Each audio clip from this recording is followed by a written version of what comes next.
a secluded hillside village nestled between the coast and the forest, a new home rises, not just as a structure, but as a philosophy of living. This is not a house designed to separate its inhabitants from the world, but one that dissolves the boundary between indoor and outdoor, built for those who crave stillness, sunlight, and a life deeply rooted in nature. Welcome to the story of a dwelling that listens to its land before shaping its walls.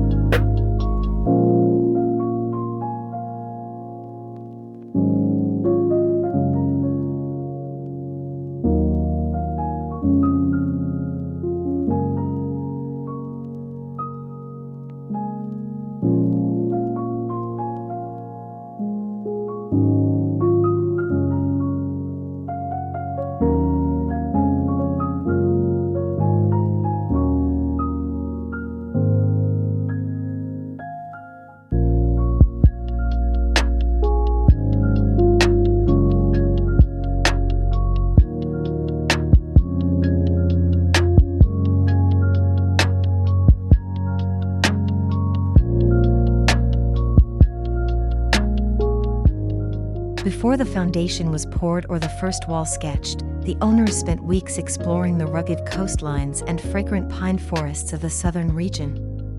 They weren't just searching for a plot of land, they were looking for a feeling. A site where their passions could coexist, her love of native flora as a landscape artist, and his pursuit of silence as a writer. The chosen spot? A windswept slope facing a valley alive with wild herbs and whispers of history.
From the beginning, the design brief was clear, something timeless, something simple, but above all, something honest.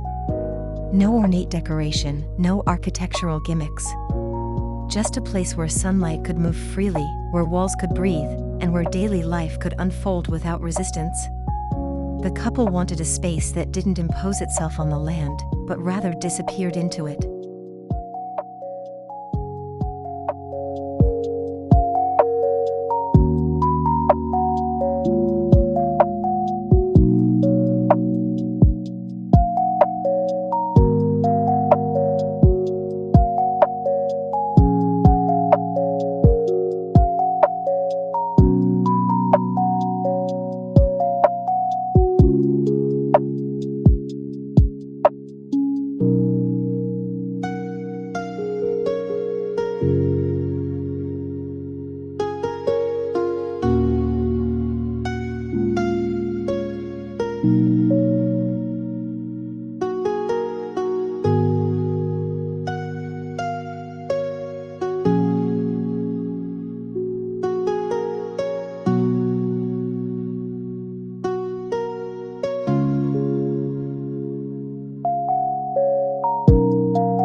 The terrain offered a challenge that became the core of the design, a dramatic slope that descended toward the valley. Instead of leveling it, the architects embraced it. The home cascades down the hillside in gentle layers, like a stone path weaving between olive trees. Each level is purpose-built, and each room inherits a different perspective, some high and expansive, others close and cocooned within greenery.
One tree, a twisted and ancient carob, stood in the middle of the site.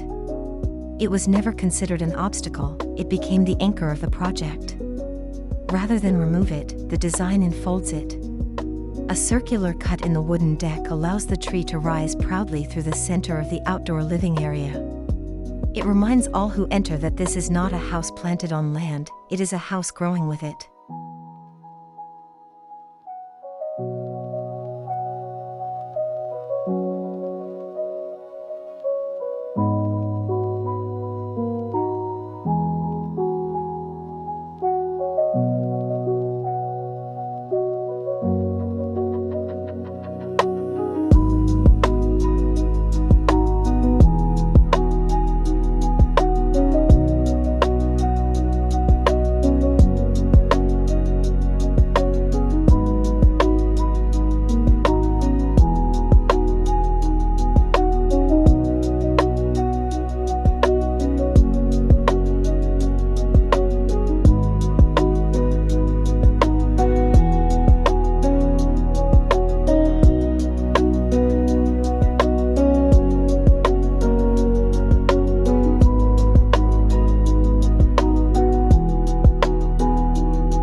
Raw concrete, untreated larch, local limestone, these were the materials chosen not for aesthetic alone, but for integrity. They age gracefully, they respond to the elements, and they require no covering up. The concrete bears the marks of the wooden forms used to pour it. The wood shifts tone with each season. And the limestone, pulled from a nearby quarry, blends so well with the soil that it seems to have always been here.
plays a quiet but vital role. Floor-to-ceiling sliding panels face the valley, inviting light, air, and horizon into the core of the home. Yet privacy is preserved. Timber screens slide along the exterior, allowing the residents to control their exposure to light and sight. The goal was not to capture a view, but to let nature in gently, like a breeze, never overwhelming, always welcome.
The layout unfolds intuitively. The upper entrance level contains a small studio and a greenhouse corridor lined with planters. The middle level opens into the kitchen and dining space, where guests gather under exposed beams and hanging vines. The lowest level houses the couple's bedroom, a quiet chamber sunk slightly into the earth, where the only alarm clock is birdsong at dawn.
One of the most poetic choices was the integration of rammed earth walls in some parts of the interior.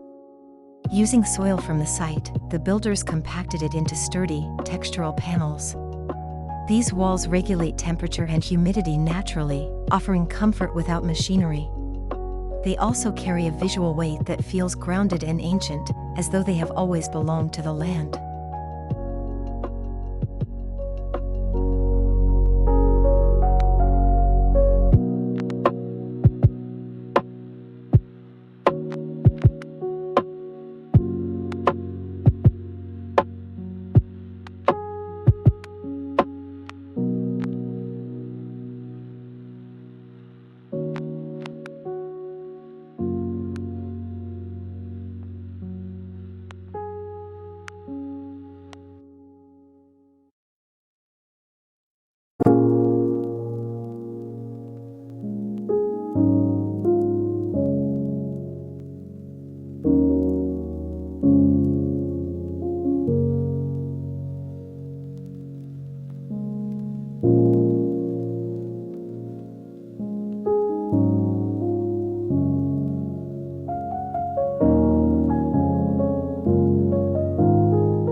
This home wouldn't exist without the hands that shaped it.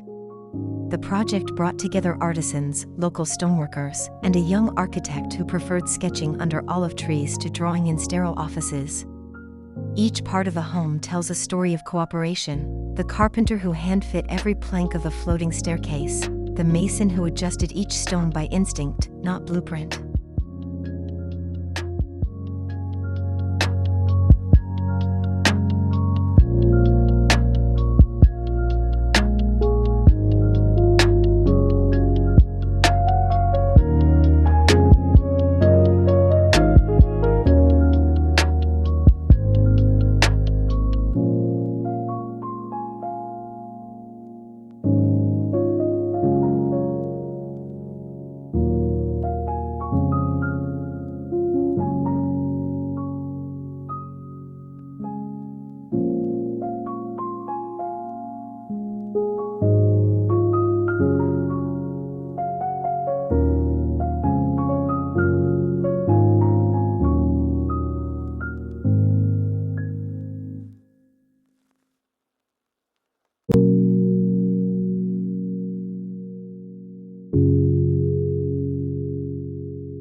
Beyond the aesthetic, sustainability was embedded in the construction logic.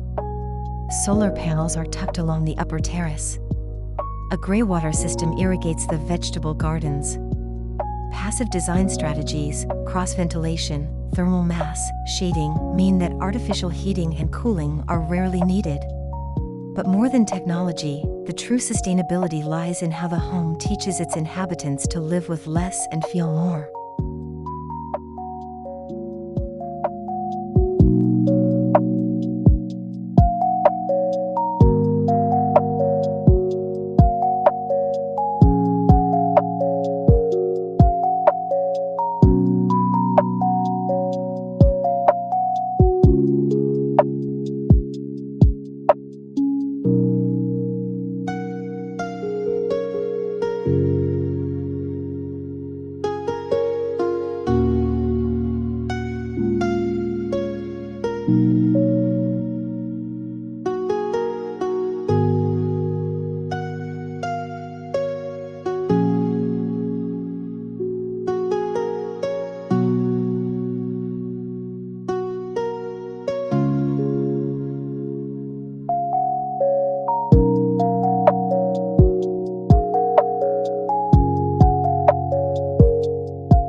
The landscape wasn't treated as a backdrop but as the main character.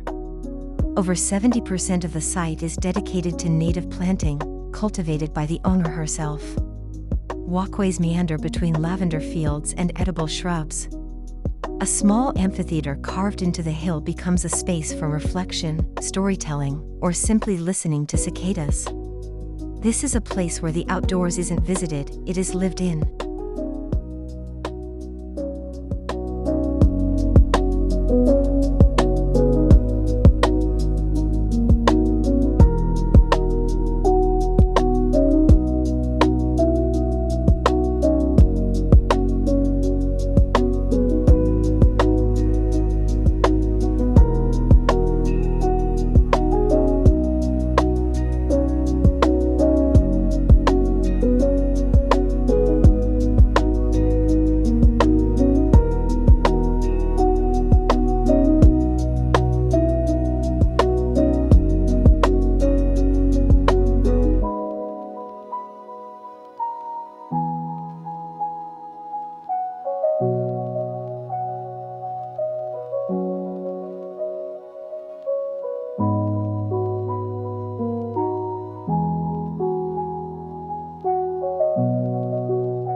Architecture here is not about symmetry or prestige. It's about emotion. It's the joy of sunlight pouring across a linen curtain. It's the comfort of a cold stone floor beneath bare feet in summer. It's the calm that comes from hearing rain tap on a zinc roof. These feelings guided every decision, because what we remember most about a home is not its look, but how it made us feel.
This house doesn't demand attention. It doesn't rise like a monument. Instead, it invites you to kneel beside the herbs, feel the wind shift through its corridor, and lose yourself in a kind of presence that modern life so often denies us. It's a return, not just to nature, but to a slower, more attentive way of being.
As we close this journey, one truth remains: great homes are not designed just with the hand, but with the heart. Inspired by a lineage of regional wisdom, from Turkish craftsmen to Mediterranean simplicity, this home is not a replica, but a respectful evolution. It is not just a house. It is an idea, a sanctuary, and a quiet echo of everything that came before it, now passed on to those who will live within its walls.